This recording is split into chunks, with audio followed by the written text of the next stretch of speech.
नमस्कार दोस्तों, आज हम लोग इस वीडियो में पढ़ने वाले हैं सॉइल इरोजन के बारे में और नेक्स्ट वीडियो में पढ़ेंगे कंजर्वेशन के बारे में। तो आइए वीडियो को शुरू करते हैं। सॉइल इरोजन क्या होता है? तो दोस्तों इसके 3 फेज होते हैं, 3 फेजेस। ठीक है, क्या होता है? पहला होता है डिटैचमेंट और दूसरा क्या होता है? ट्रांसपोर्ट। और तीसरा क्या होता है? डिपोजिशन।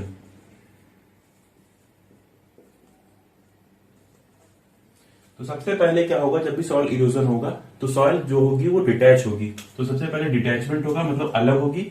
उसके बाद क्या होगा? फिर ट्रांसपोर्ट होगा, मतलब उड़ के कहीं जाएगा। फिर ट्रांसपोर्टेशन होगा, फिर डिपोजिशन होगा, मतलब एक जगह से दूसरी जगह पे डिपॉजिट होगा। किसके माध्यम से? ट्रांसपोर्ट के माध्यम से। ठीक है। और जो ट्रांसपोर्टेशन होता है वो सबसे पहले जो होता है, जो सॉइल का सबसे छोटा कण होता है उसमें सबसे पहले होता है। जैसे कि 0.1 mm साइज के जो पार्टिकल होंगे सॉइल के, वो सबसे पहले डिटैच होंगे। ठीक है। जो सबसे छोटे साइज के पार्टिकल होंगे वो सबसे पहले डिटैच होंगे। ठीक है। अब इसके जो टाइप्स होते हैं, कितने टाइप्स के होते हैं? तो ये 2 टाइप्स के होते हैं। पहला जो होता है जिसको हम लोग जियोलॉजिकल कहते हैं, जियोलॉजिकल, और इसको हम लोग कह सकते हैं नेचुरल भी कह सकते हैं। जियोलॉजिकल, नेचुरल, और एक टर्म और भी कह सकते हैं, नॉर्मल।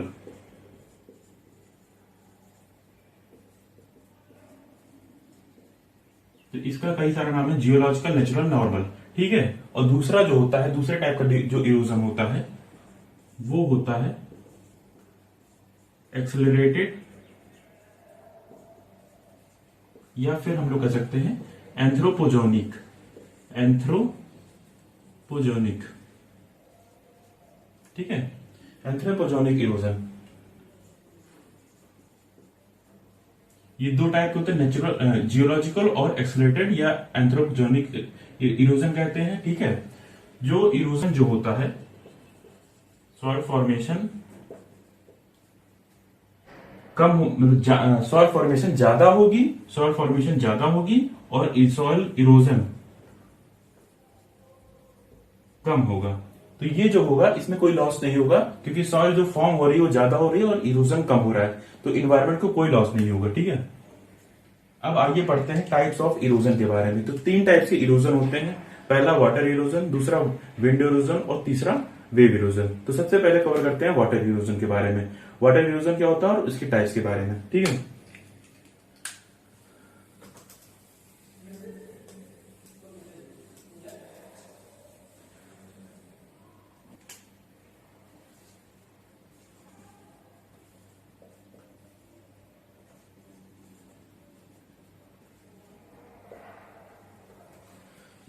जो इरोजन वाटर के माध्यम से हो उसको हम वाटर इरोजन कहते हैं। और इसके 5 पार्ट होते हैं। इसको 5 पार्टों में डिवाइड किया गया है। पहला है स्प्लैश, दूसरा है शीट, तीसरा है रील, चौथा है गली, और 5वां है रेवाइन। ठीक है। स्प्लैश, शीट, रील, गली और रेवाइन। ठीक है। ये 5 पार्ट में है। ठीक है।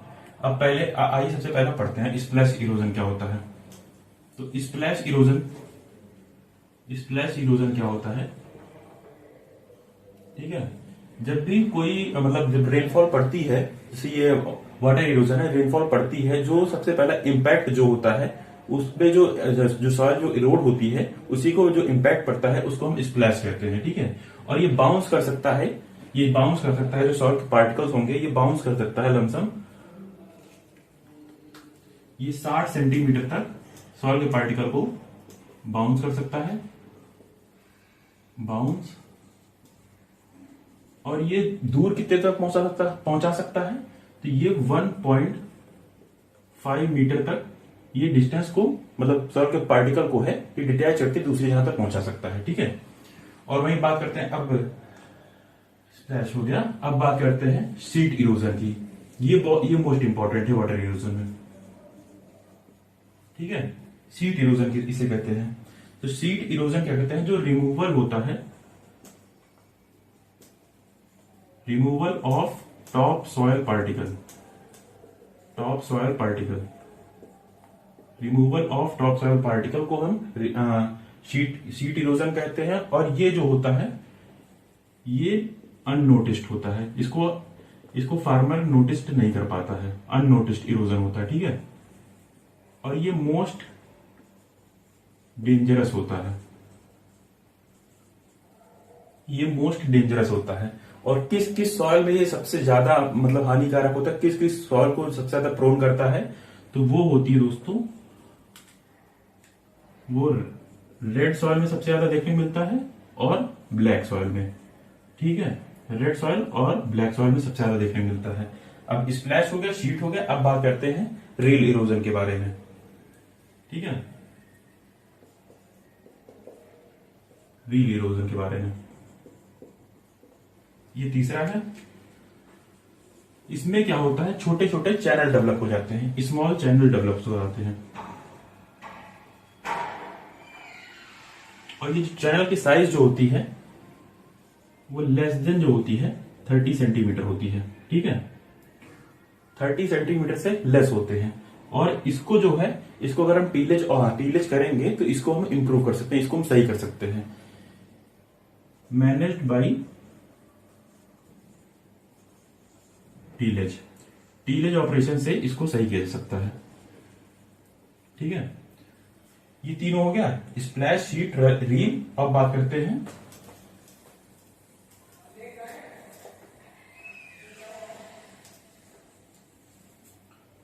चौथे इरोजन के बारे में, जिसको हम कहते हैं गली इरोजन,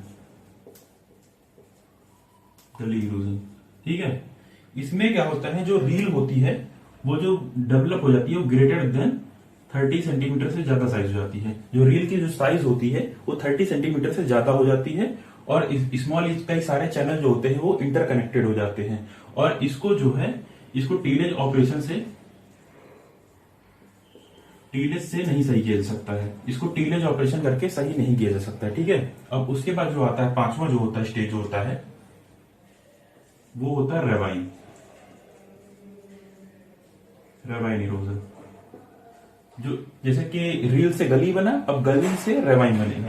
तो रेवाइन में क्या होता है, कई सारी जो गलियां होती हैं वो इंटरकनेक्टेड हो जाती हैं। तो एक मतलब बहुत बड़ा वो गहरा जैसा बन जाता है स्ट्रक्चर, और उसको टीलेज से भी नहीं सही किया जा सकता है। ठीक है, तो ये रहा रेवाइन इरोजन। एक टर्म होता है मतलब यूनिवर्सल सॉयल लॉस इक्वेशन, आइए उसको पढ़ते हैं। यूनिवर्सल सॉयल लॉस इक्वेशन, इसको किसने दिया था दोस्तों, इसको दिया था WH विस्चमेयर ने दिया था, और DD स्मिथ ने दिया था। कब दिया था 1978 में। ठीक है, यूनिवर्सल सॉयल लॉस इक्वेशन। अब इसके बारे में पढ़ते हैं।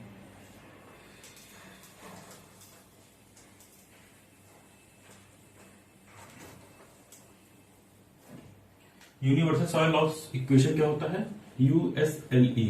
ठीक है, इसको हम लोग डिनोट कर सकते हैं A से। ये होता है RKLSCP।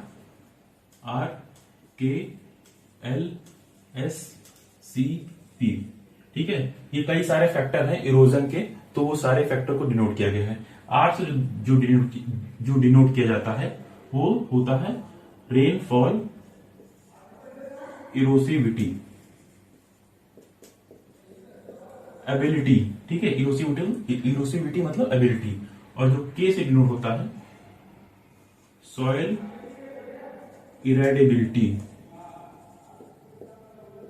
सॉयल इरेडिबिलिटी। और L जो होता है वो होता है स्लोप, सॉयल लेंथ। ठीक है, और जो S होता है वो होता है स्टीपनेस। ठीक है, कितना स्टीप है, स्टीपनेस। ठीक है, और जो C जो होता है crop management, crop management.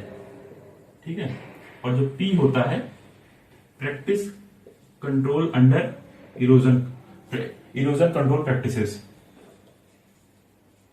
Erosion control practices. ठीक है, ये यूनिवर्सल सॉइल लॉस इक्वेशन होता है इसका। ये क्या होता है, यूनिवर्सल सॉइल इक्वेशन होता है। इसको दिया था विस्टमेयर और डेडी स्मिथ ने दिया था 1978 में। और इसके अंदर जो टर्म होते हैं RKLSCP, ठीक है, आर से रेनफॉल इरोसिविटी, के से इरेडिबिलिटी, एल से स्लोप लेंथ, एस से स्टीपनेस, क्रॉप, सी से क्रॉप मैनेजमेंट प्रैक्टिसेस और पी से इरोजन कंट्रोल प्रैक्टिसेस। ठीक है, इसमें जो मोस्ट इंपॉर्टेंट होता है वो सॉइल इरोडिबिलिटी होता है।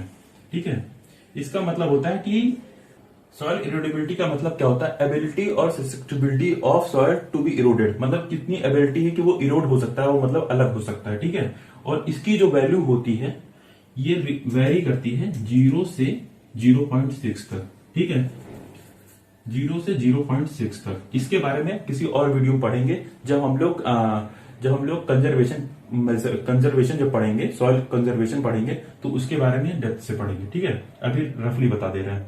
अब आइए पढ़ते हैं विंड इरोजन के बारे में।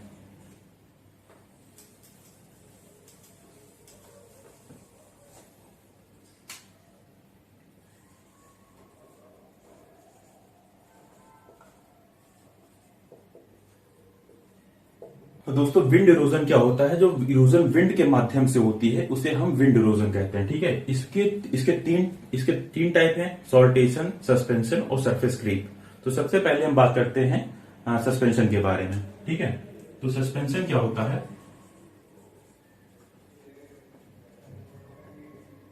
इसमें जो होता है, जो सॉइल का जो सबसे छोटा जो कण होता है वो जो सबसे पहले डिटैच होता है, जिससे कि जो साइज जो होती है लेस देन 0.1 mm, जो सॉइल का सबसे छोटा पार्टिकल होगा वो डिटैच होता है। ठीक है, और इसका जो परसेंटेज होता है सस्पेंशन का वो होता है लमसम 15% तक। ठीक है, आप मोटा मोटा ये याद रखिए और ये याद रखिए क्योंकि एग्जाम में क्वेश्चन यहां से बनते हैं। ठीक है, उसके बाद जो आता है सस्पेंशन हो गया। अब बात करते हैं सॉल्टेशन के बारे में।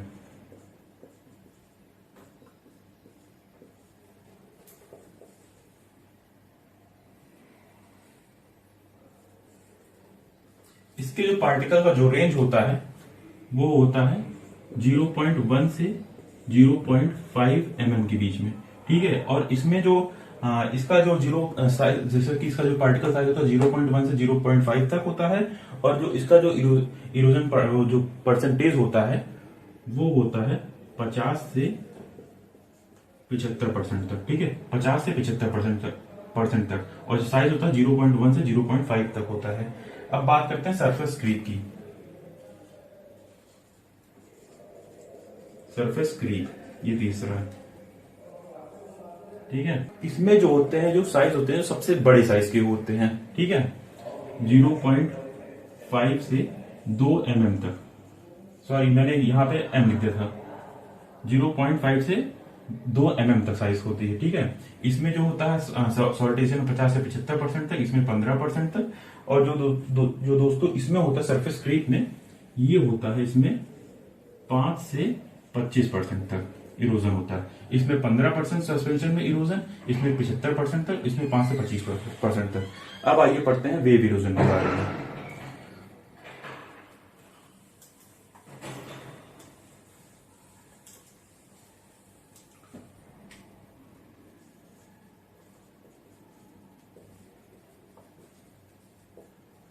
वेव इरोजन क्या होता है, जो सी शोर पे जो समुद्र के किनारे जो इरोजन होता है, जो सी शोर के द्वारा होता है, और ये जो वेव इरोजन होता है दोनों के द्वारा होता है, वाटर के द्वारा भी होता है, विंड के द्वारा भी होता है। तो ये by water and wind both. ठीक है, तो ये जो होता है वाटर और विंड के द्वारा दोनों होता है। तो इसमें ज्यादा कुछ पढ़ने को नहीं है, इसके कुछ टर्म होते हैं तो वो हम आपको बताते हैं। ठीक है,